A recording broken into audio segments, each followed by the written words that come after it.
그럼 오늘 이제 바로 진도를 나가도록 하겠는데요. 자, 지금 하나씩 제가 풀어보도록 하겠습니다. 1번의 마음 읽기. 자, 이 마음 읽기는 타인의 내적 상태, 즉 타인의 마음 상태를 주관적으로 짐작해서 마치 사실처럼 말을 하는 거예요. 자, 이게 틀릴 수도 있는데 마치 상대방의 마음을 아는 것처럼 주관적으로 짐작해서 사실인 것처럼 말을 한다. 사실이 아닐 수도 있거든요. 사실이 아닐 수도 있는데도 불구하고 마치 사실인 것처럼 상대방 마음을 짐작해서 말을 하는 거죠. 자, 그 어떤 말투를 보면, 나는 당신이 뭐뭐라는 걸 알아요. 당신이 뭐뭐라는 걸 알아요. 당신은 뭐뭐인 것 같군요. 내가 생각하기에 당신은 어떤 생각을 하고 있네요. 뭐, 이와 같이 짐작을 하는 거죠. 마치 이제 점쟁이가 이제 점 보러 오는 사람한테, 어우, 지금 걱정이 많네. 이렇게 점쟁이가 이제 독심술을 쓰면서 막 짐작해서 말을 하잖아요. 그럼 점쟁이가 이제 내 마음을 알아맞추면, 야, 이 점쟁이 참 용하네. 이 점쟁이 잘 알아맞추는 모양이네 하면서 이제 믿음, 신뢰가 생기는 것처럼 우리가 상대방의 마음을 마치 아는 것처럼 이렇게 이야기하는 거죠. 만약에 이제 긍정적으로 짐작한다면 굳이 도전을 할 필요가 없어요. 다음 시간에 이제 우리가 밀트 모양에서 배운 것처럼. 예를 들어서, 우리 이사님은 대단히 성공적인 사람이라는 생각이 들어요. 대단히 성공적인 사람이라는 생각이 들어요. 대단히 성실한 사람이라는 생각이 들어요. 이렇게 이제 긍정적으로 읽어주면 이건 도전할 이유가 없죠. 근데 이제 긍정적으로 읽어주는 게 아니라 부정적으로 읽어주면 이거는 도전을 해야 된다는 거죠. 예를 들어서, 나는 당신은 나를 좋아하지 않군요. 당신이 나를 좋아하지 않는다는 사실을 난 알아요. 자, 이와 같이 부정적으로 읽어주면은 이거는 가만히 있으면 안 되고 도전적인 질문을 해야죠. 내가 당신을 좋아하지 않는다는 걸 어떻게 알아요? 이렇게 도전을 한단 말이에요. 그 다음 문장도 보면, 그녀는 제가 게으르다고 생각합니다. 그녀는 제가 게으르다고 생각합니다. 이 그녀가 나를 잘못 지금 읽어주고 있죠. 그런 경우는 또 도전을 해야 돼요. 그녀가 그렇게 생각하는 것을 어떻게 알 수 있죠? 그래서 이제 이 질문은 어떻게 알 수 있죠?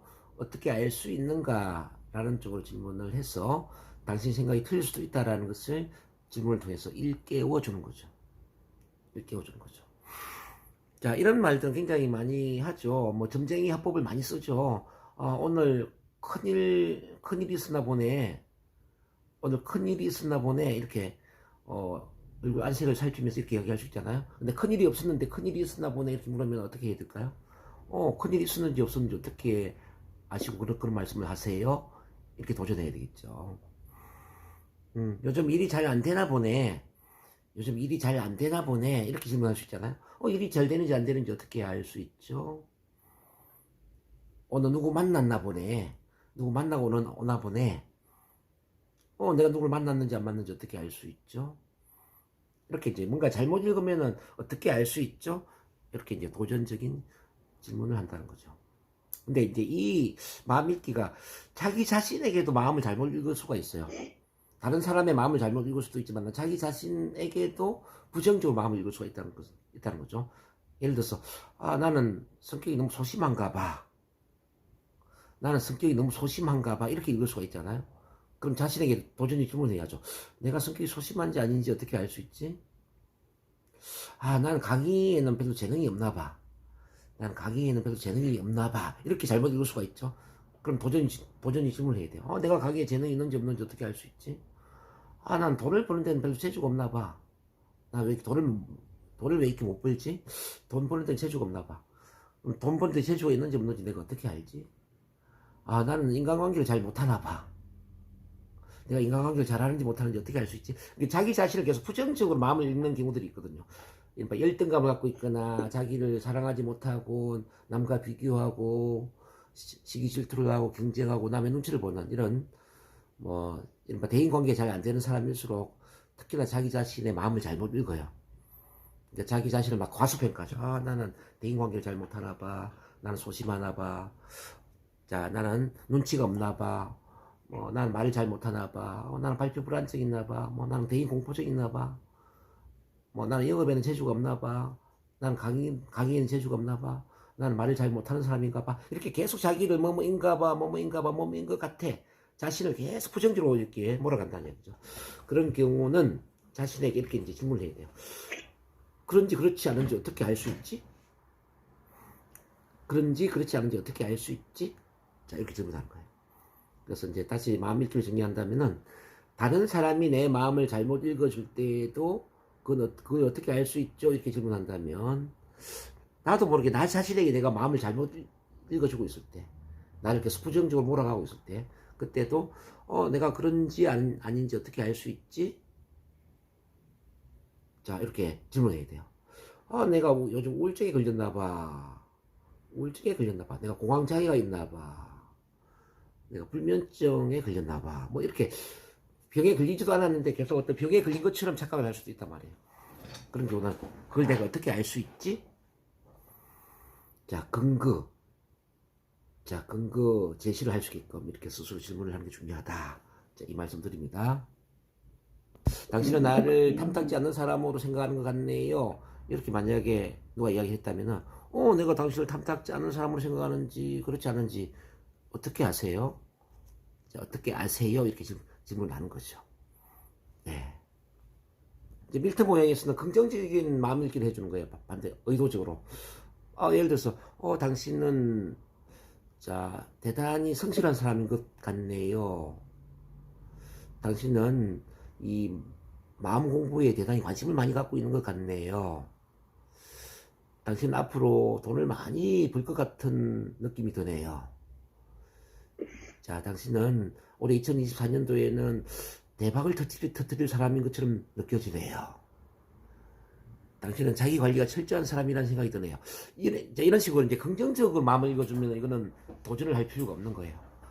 이거는 의도적으로 긍정적으로 마음을 읽어주면서 공감대를 형성하게 되는 거죠.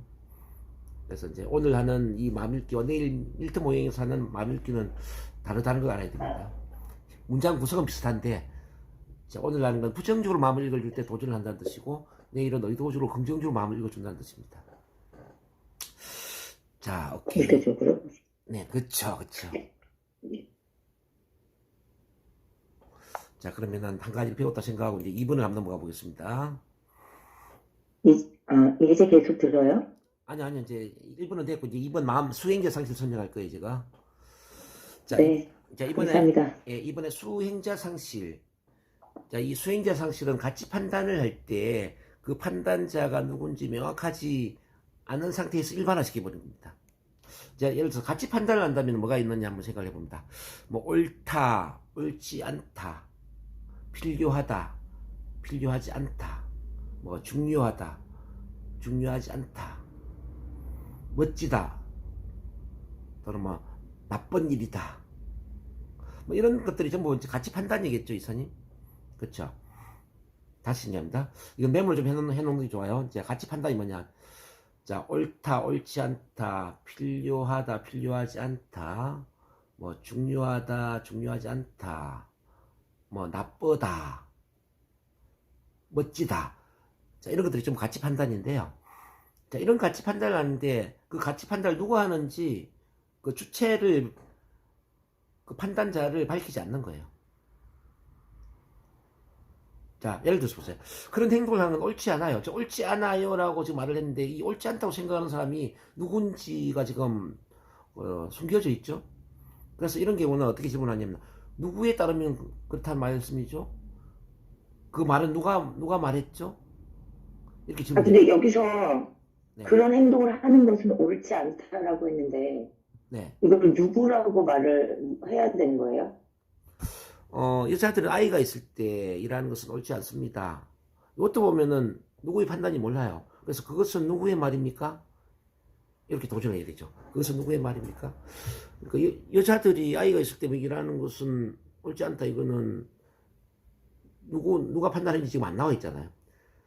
예를 들어서 이제 그 직장에서도 이런 경우들이 많거든요. 요즘은 그런 일이 별로 없겠지만, 옛날에는 회사에 출근하면은 커피는 여자가 타야 된다 이런 생각하는 사람들이 있어요. 그래서 회사에서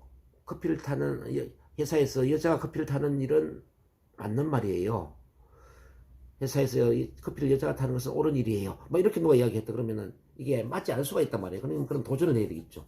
커피를 남자가 탈 수도 있고 여자가 탈 수도 있고 누가 누구나 탈 수 있지. 그거 누구의 판단이길래 그렇게 이야기하지? 그럼 이렇게 질문해야지. 그건 누구의 말이에요? 여자가 커피를 타야 된다는 건 누구의 말이죠? 따져야 됩니다, 이렇게. 그러니까 왜냐하면 이제 기사님이 가치 판단이라는 것은 사람마다 다를 수가 있거든요. A라는 사람이 옳다고 생각하는 것이 B라는 사람 입장에서는 틀릴 수도 있고, A가 틀렸다고 생각하는 게 B에게는 맞을 수가 있어요. 예를 들어서 이제 우리 이사님의 가치 판단하고 저의 가치 판단의 차이가 있을 수가 있는 것처럼, 근데 이 가치 판단은 사람마다 틀린데 그게 이제 전부 옳은 것처럼 이야기한다는 거죠. 뭐뭐는 옳다, 뭐뭐는 필요하다, 뭐뭐는 중요하다, 막 이렇게 자기 가치를 또 누구 판단인지 모르고 뭐 가치를 일반화시켜서 이야기할 때 이거는 따져서 물어야 되죠. 그 근거 출처가 어디서 나왔는지. 자, 또 이런 얘기가 있지 않을까요? 요즘은 그렇지 않지만 이제 옛날에는 이랬거든요. 여자가 밤 10시 이후에 늦게 밖에 활동하는 것은 옳지 않아요. 옛날에는 뭐 통금 시간도 있고 그랬잖아요. 뭐 밤 10시 이전에는 다 집에 들어가야 되잖아요. 근데 여자가 밤 10시 이후에 집에 안 들어가고 밖에 활동하는 것은 옳지 않은 일입니다. 이렇게 이야기한다면 또 거기에 동의하지 않는 사람은 이렇게 물을 수 있겠죠. 그 말은 누구의 말이에요? 자, 누구에 의하면 그렇다는 말씀이죠? 이렇게 따져야죠. 또 10시 이후에 자, 양해를 구하지 않고 전화를 거는 것은 옳지 않은 일이에요. 10시 이후에, 밤 10시 이후에 양해도 없이 전화를 거는 것은 옳지 않은 일이에요.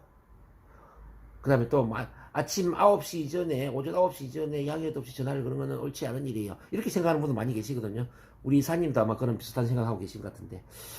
근데 어떤 사람은 또 이제 이렇게 생각할 수도 있단 말이에요. 뭐 급한 일을 하려면은 뭐 10시 후에 전화를 할 수도 있지. 뭐 또는 9시 이전에 전화를 할 수 있지. 이렇게 생각하는 사람도 있죠. 그래서 그런 사람이 이렇게 따지고 물을 수도 있겠죠. 그 말은 누구의 말이에요? 누구에 의하면 그렇다는 말씀이죠? 이렇게 이제 물 수도 있는 거죠. 뭐 또는 저기 이런 거 봐봐요. 직장에 뭐 회사 일을 또 집에까지 가져와서 일을 하는 사람들 있잖아요. 근데 어떤 사람 입장에서는 일은 회사에서만 하고 집에서는 가정 일을 해야 되는데 직장 일을 막 그 가정에 가져와서 일을 하는 사람을 보면서 직장 일을 집에 가져와서 일을 하는 것은 옳지 않은 일이에요. 이렇게 이야기할 수 있잖아요. 그렇지만 또 일 중독자 입장에서는 이렇게 생각할 수도 있겠죠. 일이 많으면 집에서 일을 할 수도 있는 거지. 뭐, 좀 따지지. 그러면 이렇게 질문하죠. 그건 누구의 말이에요? 누구에 의하면 그렇다는 말씀이죠?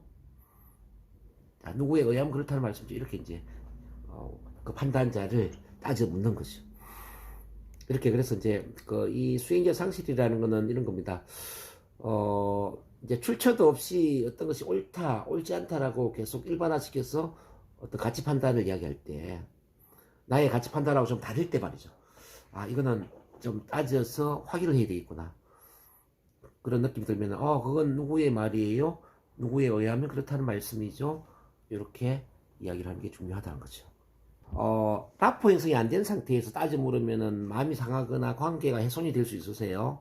그래서 반드시 이 메타 모델을 쓰기 전에는 라포 형성을 해서 내 말을 받아들일 수 있는 그런 분위기를 만들어서 이렇게 따져 물어야 됩니다. 그리고 이제 질문을 할 때도 너무 목소리를 높이거나 뭐 또는 좀 화난 표정으로 따져 물으면 안 되고요.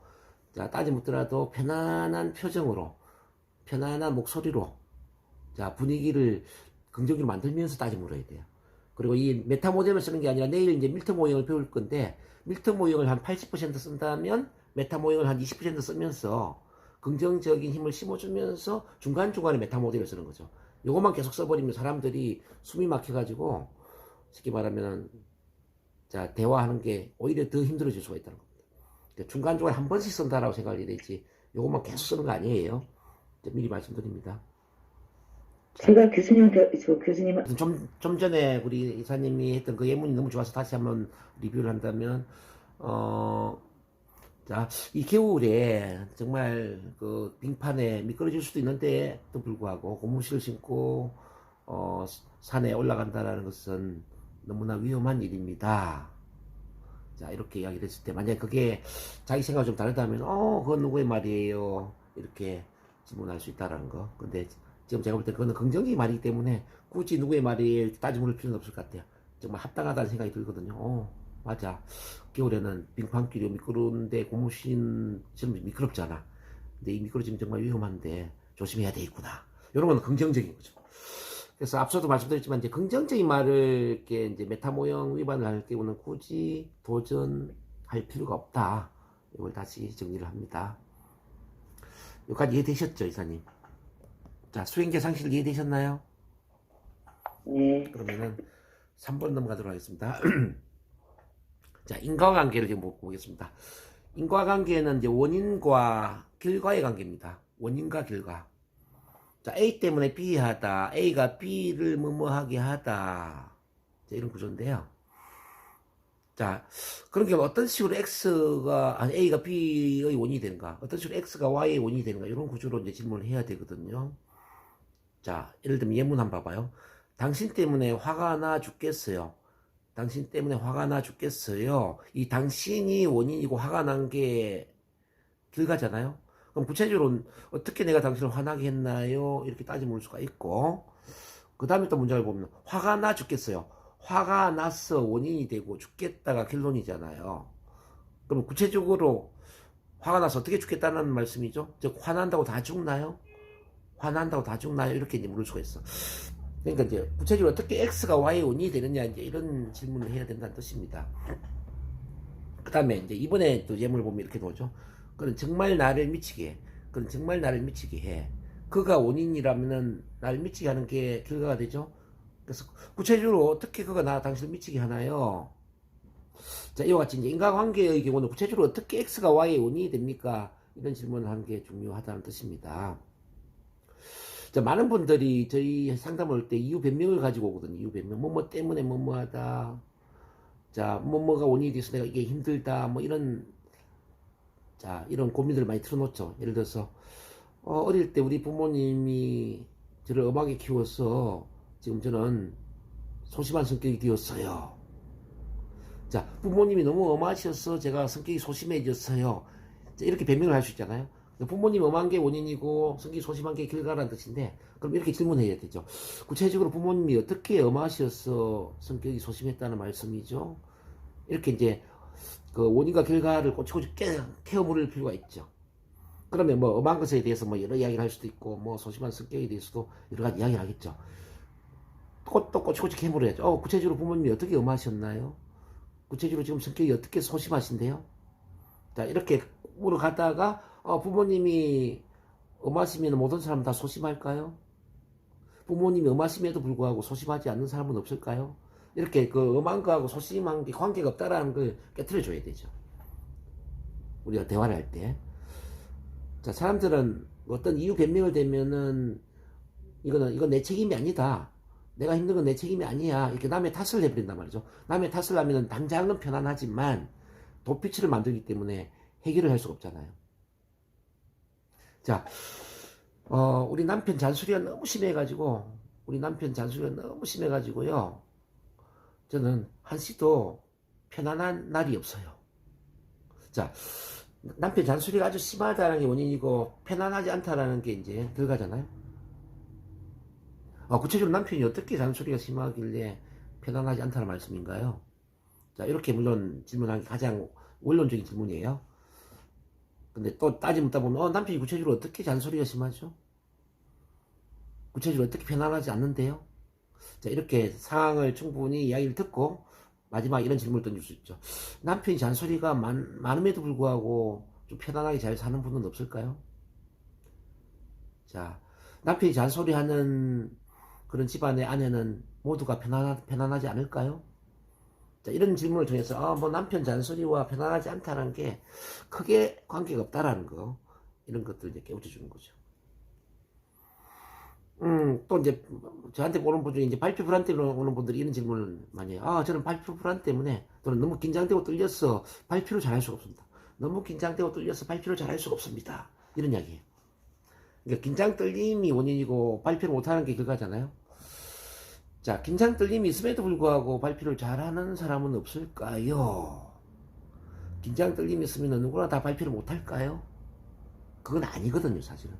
근데 사람들은 긴장 떨림 때문에 발표를 못한다고 생각하지만 사실은 제가 상담해보면 발표 준비를 많이 못했기 때문에 발표를 못하는 거예요.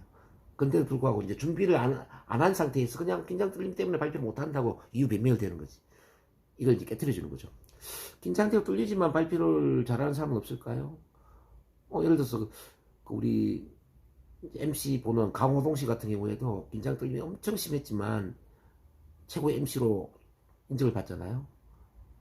그분은 그 이경규 씨가 그 MC 보라고 추천을 했을 때, 저는 긴장 떨림이 너무 심했어. 절대 저는 볼 수가 없다라고 거절을 했는데, 이경규 씨가 이런 이야기를 했대요.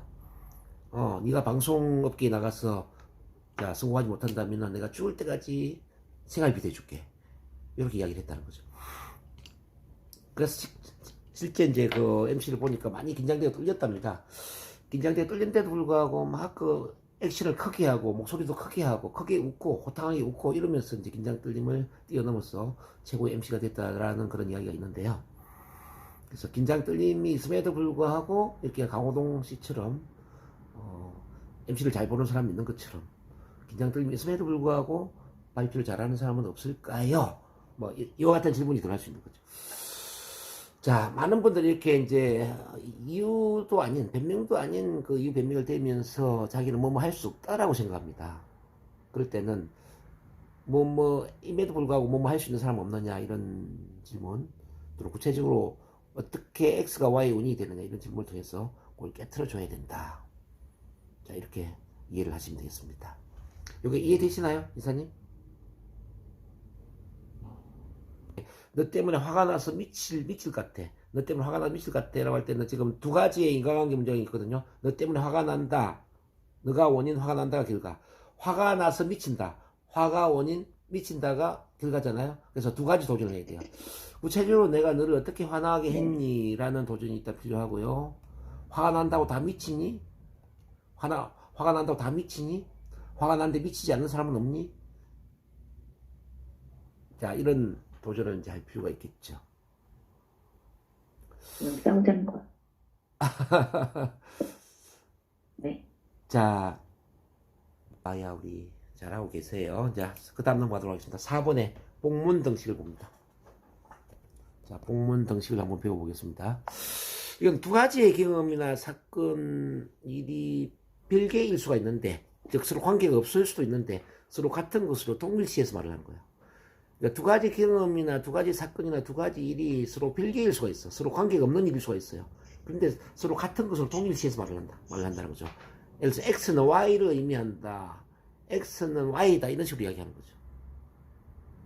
X 했으니까 따라서 Y일 수밖에 없다. 이런 식으로 이야기하는 거예요.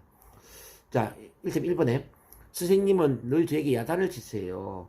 선생님은 저를 좋아하지 않아요. 그러니까 선생님이 야단을 치는 거하고 선생님이 저를 좋아하지 않는 것을 똑같은 것으로 동일시하고 있다는 겁니다. 그게 다른 일일 수가 있는데 그럼 도전해야죠. 너는 좋아하는 사람에게는 야단을 친 적이 없니? 자, 이전에 이런 말을 질문할 수 있죠. 내가 너한테 야단을 치는 거하고 내가 너를 좋아하지 않는 거하고 이게 어떤 관계가 있니? 내가 너를 야단 치는 거하고 너를 좋아하고 좋아하지 않는 거하고 어떤 관계가 있니? 원래 이제 이런 질문이에요. 이제 이걸 편안하게 질문하니까 너는 좋아하는 사람에게 야단 친 적이 없니?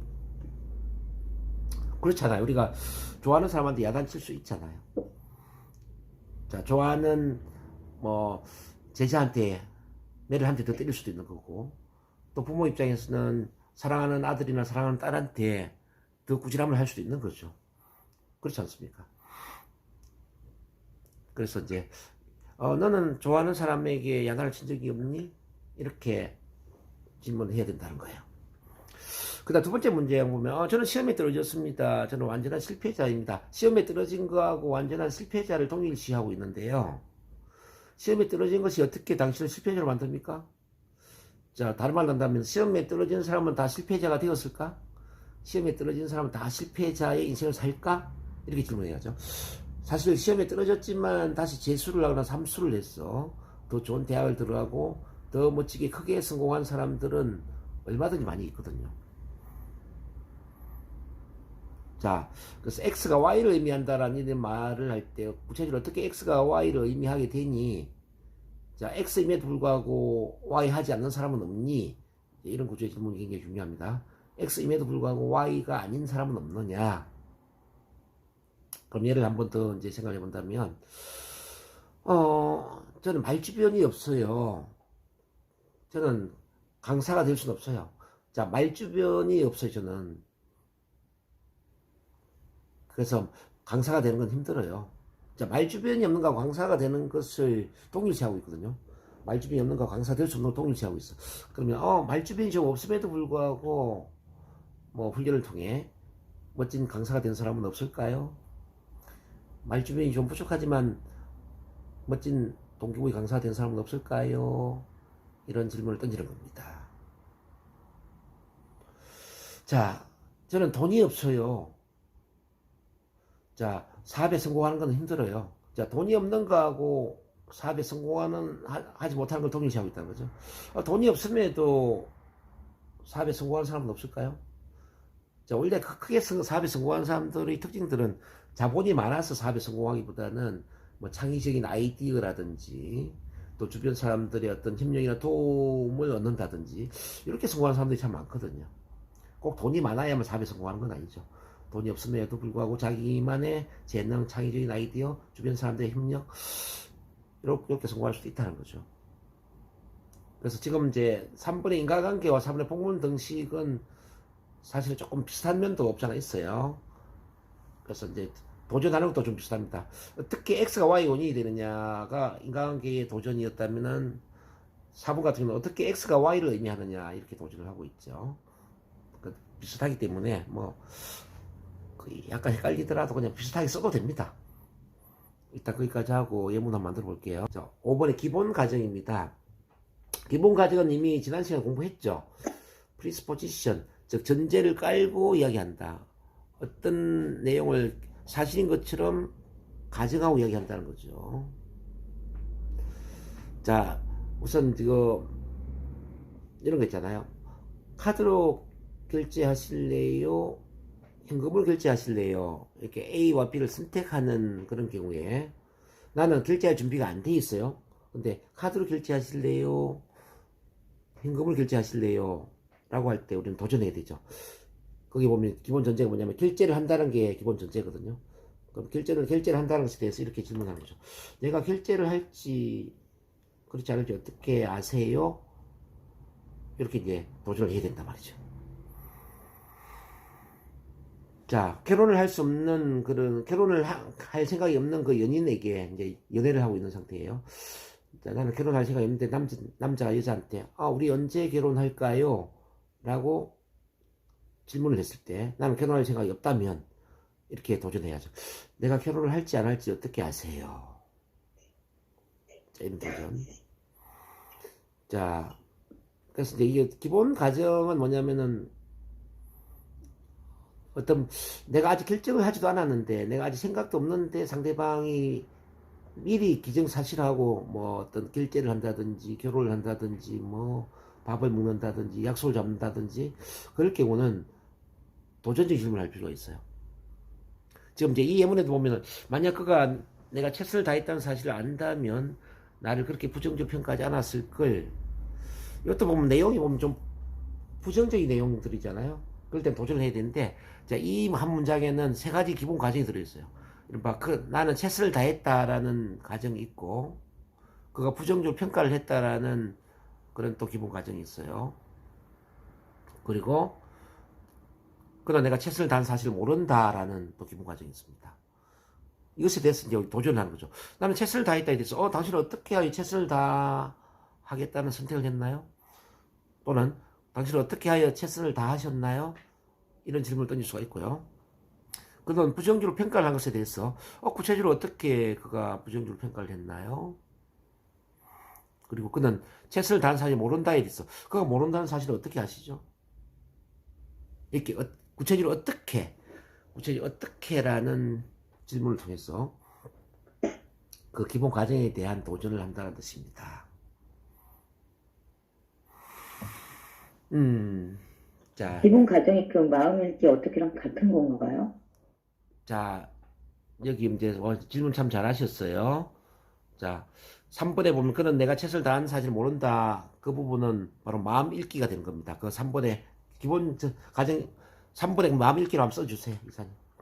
자, 위에 있는 문장을 기본 과정으로 추려내다 보니까 3번은 마음 읽기가 되었고요. 그 다음에 2번에 부정적으로 평가했다. 여기에 줄치고 이거는 9번에 비구체적 동사라고 썼어요. 네, 2번에 보면 부정적으로 평가했다 있잖아요. 부정적으로 평가했다 네, 줄치고 9번에 비구체적 동사 썼어요. 근데 내일 배우게 될 텐데 9번에 비구체적 동사라는 게 나오거든요. 9번은 비구체적 동사. 근데 비구체적 동사가 되었다는 거예요. 최적 동사. 비구체적 동사. 그 다음에 1번에 최선을 다했다. 이것도 줄치고 비구체적 동사 쓰세요. 비구체적 동사. 9번에 비구체적 동사. 1번, 2번을 기본 이게 과정으로 줄다 보니까 1번, 2번은 비구체적 동사가 되고 3번은 마음 읽기가 된 거예요, 이사님. 교수님 다시 한번 이게 발음이 제가 못 들었어요. 자, 1번. 발음이 죄송해요. 1번에 최선을 다했다. 또 비구체적 동사고요. 2번에 부정적으로 평가했다도 비구체적 동사가 되는 거예요.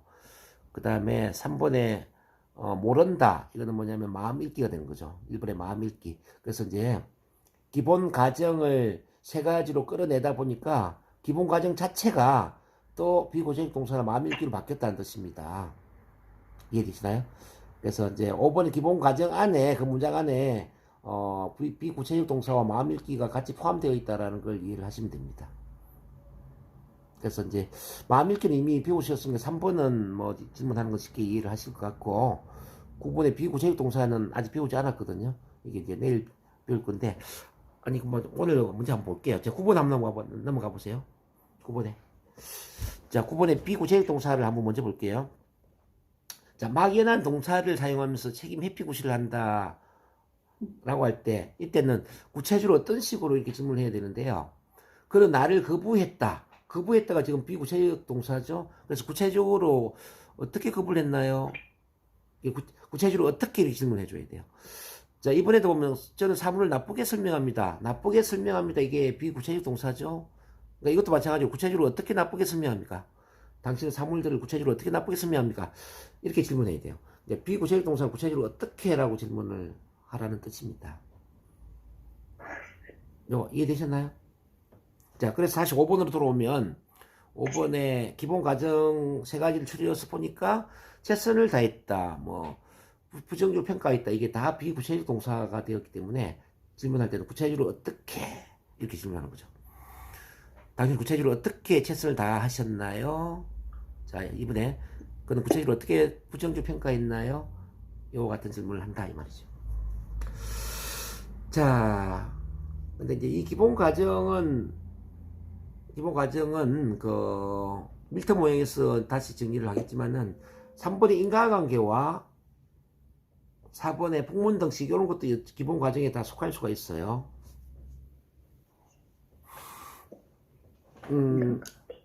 자, 예를 들어서 계속해서 남의 탓만 한다면 당신 계속해서 남의 탓만 한다면 인생이 힘들어질 거예요. 계속해서 남의 탓만 한다면 인생이 힘들어질 거예요. 이 이야기를 들었을 때 그 사람 기분이 안 좋겠죠. 그러면은 여기 기본 과정이 뭐가 있냐면 계속해서 내가 남의 탓을 한다 이런 기본 과정이 있고 인생이 힘들어진다 이런 기본 과정이 있죠. 그럼 이걸 가지고 도전할 수 있겠죠. 구체적으로 내가 어떻게 계속해서 남의 탓을 했죠? 구체적으로 어떻게 내가 남의 탓을 했죠? 그리고 내 인생이 구체적으로 어떻게 힘들어진다는 말씀이죠? 이렇게 도전할 수 있겠죠. 자, 다시 보세요. 계속해서 당신이 남의 탓만 한다면 당신의 삶은 힘들어질 겁니다. 근데 그 이야기를 들은 그 사람이 기분이 안 좋은 거예요. 그러니까 도전하죠. 구체적으로 내가 어떻게 남의 탓을 했다는 말씀이죠. 그리고 구체적으로 내가 내 삶이 어떻게 힘들어진다는 말씀이죠. 이렇게 따져 물을 수가 있다는 거죠. 일단 오늘은 이제 진도를 여기까지 나가려고 그래요. 오늘 다 하기가 쉽지가 않네요. 자, 메타 모형은 90% 이상 긍정의 말과 공감대 형성을 한 상태에서, 래퍼 형성이 충분히 된 상태에서 중간중간에 한 번씩 질문을 해야 되지.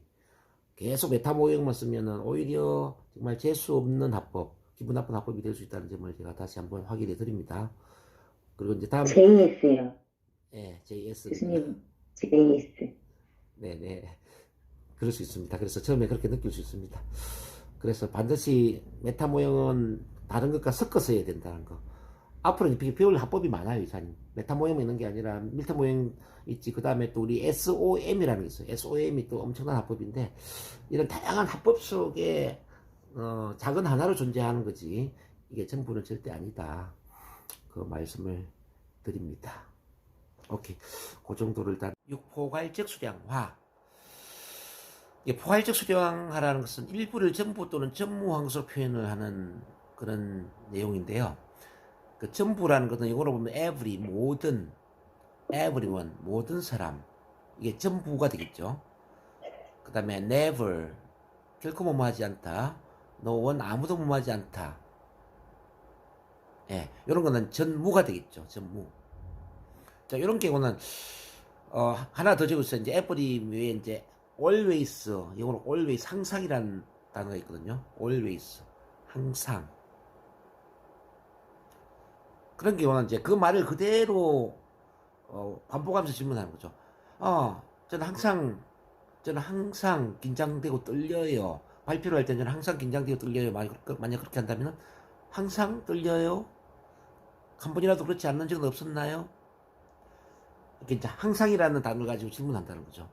일단 밑에 예문을 먼저 보고 좀 정리를 할게요. 그는 내 말을 전혀 듣지 않아요. 이 전혀 뭐 많다. 전혀. 즉 전무한 것으로 지금 이야기하고 있잖아요. 그는 내 말을 전혀 듣지 않아요 할 때 전혀 안 들어? 만약 그거 한 번이라도 너희 말을 들으면 어떻게 할까? 이렇게 질문했죠. 이번에 보면 저는 발표할 때 항상 긴장되고 떨려서 힘들어요. 이 항상이라는 단어가 있습니다. 항상. 그래서 항상을 가지고 질문한 거죠. 항상 떨려요? 한 번이라도 편안하게 말한 적은 없나요? 또 대인공포증을 갖고 있는 분은 이런 말을 하는 경우들이 많아요. 사람들이 모두 저를 싫어하는 것 같아요. 사람들이 모두 저를 싫어하는 것 같아요. 이 모두라는 말을 사용해서 모두 싫어하는 것 같아요. 이렇게 이야기를 하는 경우가 있죠. 그럼 우리는 이렇게 질문해야죠. 모두 싫어해요? 단 한 명이라도 선생님을 좋아하는 분은 없나요? 자, 모두 싫어해요. 모두. 또 어떤 분은 또 이렇게 자기 비하하는 경우가 있죠. 저는 잘하는 게 하나도 없어요. 저는 잘하는 게 하나도 없어요. 잘하는 게 아무것도 없어요. 뭐 이렇게 이야기를 하죠. 아무것도 없어요? 또는 하나도 없어요? 한 가지라도 잘하는 게 있다면 어떨까요? 이렇게 질문을 할 수가 있다는 뜻입니다. 7번에 서법 기능은 다른 말로 이제 조동사라는 건데요. 조동사.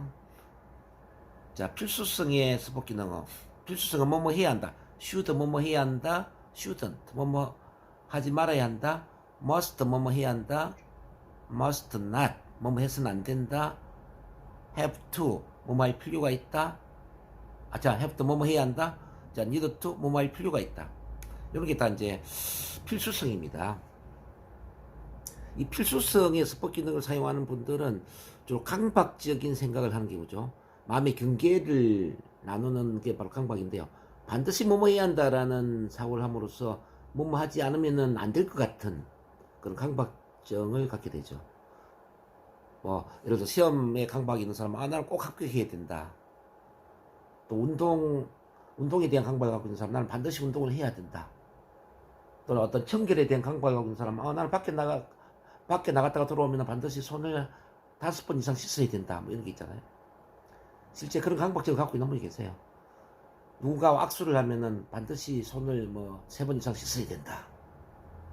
뭐 해야 한다라는 것은 강박적인 사고를 하고 있다는 거죠. 사실 뭐 하지 않아도 큰 문제는 없는데, 그럴 경우는 이렇게 물어야죠. 만약 뭐 하지 않으면 어떻게 될까요? 만약 뭐 하지 않으면 어떻게 되죠? 이렇게 이제 질문하는 거죠. 자, 1번에 나는 꼭 합격을 해야 돼. 난 꼭 합격을 해야 돼 라는 강박적인 사고를 갖고 있는 사람한테 만약 합격하지 않으면 어떻게 되죠? 만약 합격하지 않으면 어떻게 될까요? 이렇게 해서 이제 합격하지 않았을 때 그 반대의 경우를 생각하게 만들고 그 반대의 경우가 그다지 부정적이지 않다라는 것을 일깨워주는 거죠. 그럼 예를 들어서 시험에 지금 이제 강박을 갖고 있잖아. 나는 꼭 합격해야 돼. 만약 합격하지 않으면 어떻게 될까요?